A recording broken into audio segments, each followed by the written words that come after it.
अभी तक हमने जो भी इसमें स्टडी करा है, हमने कितने टाइप के सीड्स होते हैं, सीड में डेवलपमेंट कैसे होती है, वो सब डिस्कस किया। एक्चुअली आप लोग हमेशा नोट करेंगे कि मैं सारे पॉइंट्स जो है, चाहे वो आपके टेक्स्ट बुक के हो चाहे एक्स्ट्रा पॉइंट्स हो, I just jotted down all the important things which are related for your boards as well as NEET. I am writing everything on the board so that whenever you are sitting, आप जब भी बैठते हैं आपको note, readymade notes मिल जाए।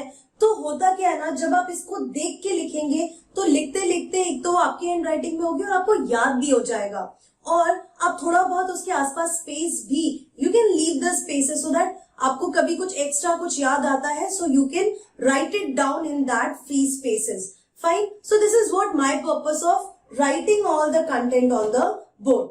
So let's start the importance of seed. Seed की क्या importance है, ये भी बोर्ड के लिए बहुत इंपॉर्टेंट क्वेश्चन हो जाता है, बट उस समय जब एकदम से ऐसा कोई क्वेश्चन आता है तो हमें पॉइंट्स नहीं मिलते। That is why I have taken it from many books and I am writing here all the importance of the seed. तो सबसे पहले सीड जो है, it is the dependable method of reproduction. So seed के through ही reproduction होता है, seed के through ही new plant develop होता है और उस स्पीशीज की पॉपुलेशन मेंटेन रहती है। सो this is a dependable method of reproduction, seed.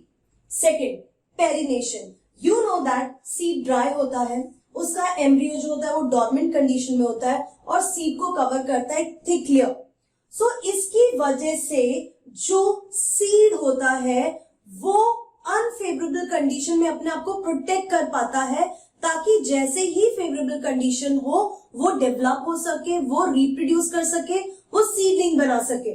तो ये रीजन है पेरिनेशन का ही मतलब कि वो परसिस्ट कर पाता है, वो अनफेवरेबल कंडीशन में अपने आप को प्रोटेक्ट करता है और अपने आप को बचा के रखता है for the favourable condition. So this is also importance of seed. Then the dispersal. जो seeds होते हैं ना, so what you will see that कि seed जो है they will build up different mechanism. अलग अलग species में seed dispersal के अलग अलग mechanism होते हैं। Sometimes you will find that कि इस तरीके से हवा में आपको ऐसे white कलर के threads दिखेंगे और उस thread के नीचे एक इस तरीके से seed लगा हुआ दिखेगा। So this is how the seed get dispersed from its plant to the other places, ताकि वो वहां जाके colonize कर सके। So dispersal seed have adaptive strategies to disperse to new habitat and germinate. फिर आपने देखा होगा कुछ seeds spiny होते हैं, तो जैसे ही कोई एनिमल उनके पास आता है वो spiny seeds उनसे कनेक्ट होते हैं, और जब एनिमल किसी और जगह जाता है, रब करता है, तो उनकी बॉडी से वो सीड उस नई जगह पे गिर जाते हैं and their new plant will develop. Reserve food, तो ये डिपेंडेबल मेथड है डेवलपमेंट के लिए, ये अनफेवरेबल कंडीशन में अपने आप को प्रोटेक्ट करके रखते हैं। डिस्पर्सल के इनके पास स्ट्रैटेजीज होते हैं and they are having the reserve food for the seedling. तो जब भी सीडलिंग डेवलप हो रहा होता है, जो चाहे वो एल्ब्यूमिनस प्लांट हो या एक्स एल्ब्यूमिनस प्लांट हो, they are having reserve food for the seedling. तो वो जो सीडलिंग, वो जो पौधे निकलते हैं सीड में से, उनके नरिशमेंट के लिए इनके पास, सीड के पास रिजर्व फूड होता है। Then variation, you know that जो सीड होता है that is the result of sexual reproduction. So sexual reproduction से जो एम्ब्रियो बनता है वो एम्ब्रियो में वेरिएशंस होते हैं, and you know very well variation की वजह से ही जो वेरिएशन बहुत जरूरी होता है, जितने भी चेंजिंग एनवायरनमेंट उसमें इन प्लांट्स को परसिस्ट करने में, इन प्लांट्स को मेंटेन अडैप्ट करने में यही वेरिएशन हेल्प करते हैं। सो essential variation is essential for adaptability by the diverse environmental in the diverse environmental condition. तो जैसे जैसे इवोल्यूशन हो, जैसे जैसे वेरिएशन होगा वैसे वैसे इवोल्यूशन होगा उस प्लांट में, और वो और भी फिट होते जाएंगे चेंजिंग एनवायरनमेंट में सरवाइव करने के लिए, अडेप्ट करने के लिए। So this is also an importance of seed. The last is the storage, the very important concept और very important thing about the seed.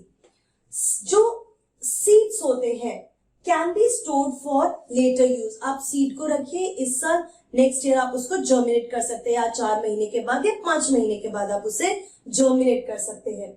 Helpful to supply food throughout the year, जैसे गेहूं है, rice है, दाल है, ये सारी चीजें जो है एक फूड सप्लीमेंट है, ठीक है। तो आप इन्हें through out the year store कर सकते हैं और उसको एज अ फूड यूज कर सकते हैं। So helpful to supply food throughout the year.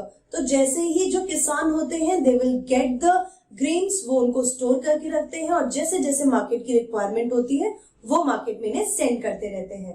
Same to overcome drought and famine condition. Suppose किसी स्टेट में, किसी कंट्री में सूखे की नौबत आ गई, बाढ़ आ गया, उस वक्त ये जो स्टोर्ड फूड होता है, ये जो स्टोर्ड सीड होते हैं, वही फूड सप्लीमेंट के काम आते हैं। सो this is a very important thing about this seed. So this is the importance of the seed. तो इम्पोर्टेंस में हमने पढ़ा है कि रिप्रोडक्शन में काम आते हैं, इनमें वेरिएशन होते हैं, ये फूड स्टोर करके रखते हैं सीडलिंग से जर्मिनेशन के लिए, ये खुद एज अ फूड एक्ट करते हैं थ्रू आउट द ईयर, मुसीबत में ये काम आते हैं, एंड डिस्पर्सल के लिए इनके पास अलग मैकेनिज्म होते हैं सो दैट वो नई जगह पे जाके इस प्लांट की पॉपुलेशन इंक्रीज कर सके and they can even survive through unfavourable condition. So this is about the importance of seed. अब मैं आपको बताऊंगी वाइबिलिटी ऑफ सीड्स। जैसे हमने सेकंड इसी चैप्टर में वाइबिलिटी ऑफ पोलन ग्रेन पढ़ा था, वैसे ही हम लोग डिस्कस करने वाले हैं viability of the seed. So let's discuss the viability of the seed. जैसे कि हमने वाइबिलिटी ऑफ पोलन ग्रेन के बारे में पढ़ा था कि किस तरीके से कितने टाइम तक पोलन ग्रेन जर्मिनेट हो सकता है या पोलन ट्यूब बना सकता है, उसे वाइबिलिटी कहते हैं। वैसे ही सीड की भी वाइबिलिटी होती है। It is the ability of the seed to retain the power of germination over a period of time is called the viability of the seed. So वो जो पीरियड होता है जब तक मैक्सिमम वो अपने आप को जर्मिनेट कर सके, उस पीरियड को ही हम वाइबिलिटी पीरियड बोलते हैं सीड्स का। A viable seed is capable of germination under suitable condition. So जो वाइबल सीड होते हैं वो एक सुटेबल कंडीशन में ही रीजनरेट मीन्स अपने आप को जर्मिनेट कर सकते हैं। Viability range from few weeks to several years. तो ये जो वाइबिलिटी है, कुछ सीड्स कुछ वीक के लिए रहते हैं, कुछ मंथ्स के लिए रहते हैं, और कुछ सीड्स जो होते हैं बहुत सालों तक भी वाइबल रहते हैं, 200 साल 300 साल। उसके बाद अगर आप उसे जर्मिनेट करेंगे, still they will germinate, they will flower, they will make seeds. Excessive dry or humidity and high temperature reduces the viability.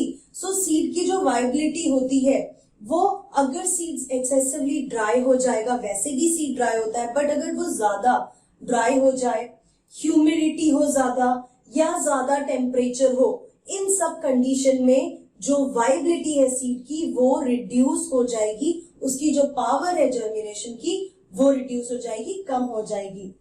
Loss of viability due to, अब वाइबिलिटी लूज होने के रीजंस और होते हैं। जैसे कि आई टोल्ड यू, जो viability होता है वो किसी भी प्लांट के 2 फैक्टर्स पे डिपेंड करता है कि वो कितने टाइम तक जर्मिनेट होने की पावर रखेगा। वो 2 चीजों पे डिपेंड करता है, एक तो जेनेटिकल फैक्टर्स और कुछ एनवायरमेंटल फैक्टर्स भी होते हैं। सो ये जो है ये एनवायरमेंटल फैक्टर है जो उसकी वाइबिलिटी को अफेक्ट कर रहे हैं, उसको जर्मिनेट नहीं होने देंगे। So loss of viability, viability के लॉस होने की कुछ स्पेसिफिक रीजन हो सकते हैं। Exhaustion of food around embryo. Suppose जो एम्ब्रियो के आसपास फूड है वो पहले ही एग्जॉस्ट हो चुका है, तो फूड नहीं होगा तो एम्ब्रियो डेवलप कैसे होगा, सीडलिंग कैसे बनेगा। Then damage to the embryo, किसी ना किसी reason, physical reason, chemical reason की वजह से जो एम्ब्रियो है वो डैमेज हो जाएगा। जब एम्ब्रियो ही डैमेज हो गया तो सीड कैसे वाइबल रहेगा। Then denaturation of enzyme. So there will be a lot of enzymatic reaction taking place when the seed is germinating. So जब enzymes ही denature हो जाएंगे, enzyme are not there in their proper shape, they are not in their 3-dimensional structure, then how they are going to proceed the chemical reaction, और जब chemical reaction नहीं होगा तो seed germinate नहीं होगा, means seed will not be viable. अब अगर हमें वाइबिलिटी टेस्ट करनी है किसी भी सीड की तो we need to go for 2 factors. हम देखेंगे कि सीड अगर रेस्पिरेशन कर रहा है मीन्स इट इज वाइबल, और या अगर वो जर्मिनेट कर रहा है means it is viable. So these are the 2 parameters of testing the seed. Now some 2000 year old viable seed जो फिनिक्स डेक्टाइलिफेरा का है, ये एक डेट है.